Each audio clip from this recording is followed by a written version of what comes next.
जनवरी 1945 का दिन था और इस दिन उत्तराखंड के पौड़ी गढ़वाल में जहां मेजर जीएन डोभाल रहते थे, इनके घर में अजीत डोभाल जी का जन्म होता है। और अजीत डोभाल के जो फादर थे वो मेजर थे आर्मी में, और इनकी जो मदर थी वो यूपी के फॉर्मर सीएम एचएन बहुगुणा की चचेरी बहन थी।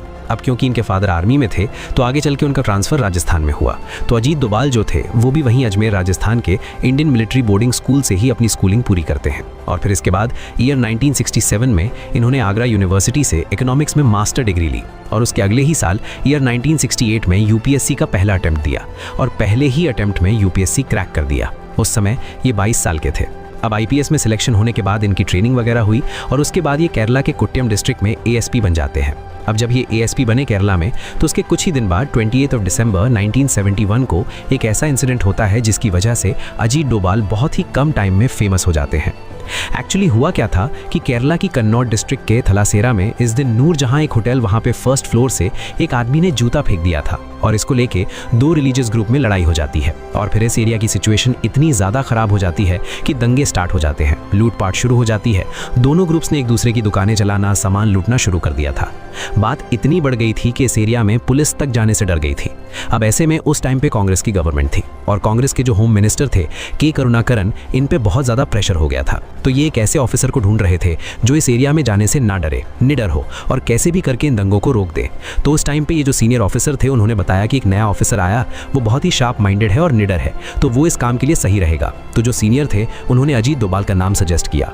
तो सारे सीनियर ऑफिसर्स की बात मानते हुए के करुणाकरन जो थे, इन दंगों को रोकने की जो जिम्मेदारी थी वो अजीत डोभाल को दे देते हैं। और अजीत डोभाल इंस्ट्रक्शन मिलते ही 2 जनवरी 1972 को इस एरिया में पहुंच जाते हैं। और जहां पहले ऑफिसर्स जो थे जो जाने में डर रहे थे, अजीत डोभाल पूरे एरिया में घूमने लगते हैं। अजीत डोभाल पूरे एरिया में घूम घूम के छोटी से छोटी जो डिटेल्स थी उनको कलेक्ट करना स्टार्ट कर देते हैं। अजीत डोभाल ने डायरेक्ट फोर्सेस का यूज़ करने की बजाय स्ट्रैटेजिक इंटेलिजेंस गैदरिंग टेक्निक का यूज़ किया। इन्होंने सिर्फ उन्हीं एरियाज़ में हैवी पुलिस डिप्लॉय की जहां से सारा का सारा ये जो दंगे हो रहे थे उनका कोऑर्डिनेशन चल रहा था। और ये करने के बाद इन्होंने लाठी डंडों का यूज़ करे बिना इन्होंने क्या किया, इन्होंने जो दोनों ग्रुप्स के जो लीडर थे, जो लीड कर रहे थे इस पूरे दंगों को, उनको आइडेंटिफाई किया और फिर खुद जाके उन लीडर्स से बात करी, नेगोशिएशन स्टार्ट करवाया। और इनसे बात करने के बाद इनको मेन रीज़न समझ में आया कि लोग जो उनका सामान लूटा गया है उसको लेके बहुत ज़्यादा गुस्सा है। और इसके बाद अजीत डोभाल ने क्या किया, ये सारा सामान ढूंढने के बाद दोनों ग्रुप्स के जो सामान थे वो एक दूसरे के वापस करवाए। और ये जो दंगे थे जो इतने दिन से चल रहे थे, इनको एक ही वीक में बिना किसी वायलेंस के खत्म कर दिया। Farmer director general of police Alexander Jacob ने इन दंगों पर रिपोर्ट बनाई थी, और जब ये रिपोर्ट वापस आई तो अजीत डोभाल की जो स्ट्रैटेजी थी उसकी काफ़ी तारीफ हुई। कुछ ही महीनों में अजीत डोभाल को केरला स्टेट से निकाल के दिल्ली बुला लिया जाता है, और मिड 1972 में ही इनको इंटेलिजेंस ब्यूरो यानी आईबी के डायरेक्ट ऑपरेशन विंग में ऐड कर दिया जाता है, ताकि ये पूरे इंडिया की जो ऑपरेशंस हैं उनमें पार्टिसिपेट कर सकें। और यहीं से अजीत डोभाल जो है वो जासूसी दुनिया के अंदर एंट्री मारते हैं। और सेम ईयर में अजीत डोभाल शादी भी करते हैं, और आगे चल के इनके 2 बेटे होते हैं, विवेक डोभाल और शौर्य डोभाल। तो अब इधर दिल्ली के अंदर अजीत डोभाल अपने आईबी के जो ऑपरेशंस थे उनके लिए अपने आप को प्रिपेयर करना स्टार्ट करते हैं। वहीं दूसरी तरफ मिजोरम को लेके इंदिरा गांधी बहुत ज़्यादा परेशान हो गई थी। एक्चुअली हुआ क्या था कि उस समय मिजोरम जो था वो असम का ही पार्ट था, वो अलग स्टेट नहीं था। तो मिजोरम का जो एरिया था वहाँ पे सूखा पड़ने की वजह से लोग 1.5 लाख रुपए का कॉम्पनसेशन मांग रहे थे, और ना मिलने पर एक लाल डेंगा नाम का आदमी था, उसने Mizo National Famine Front MNFF बनाया, और फिर आगे चल के इसका नाम मिजो नेशनल फ्रंट MNF कर दिया।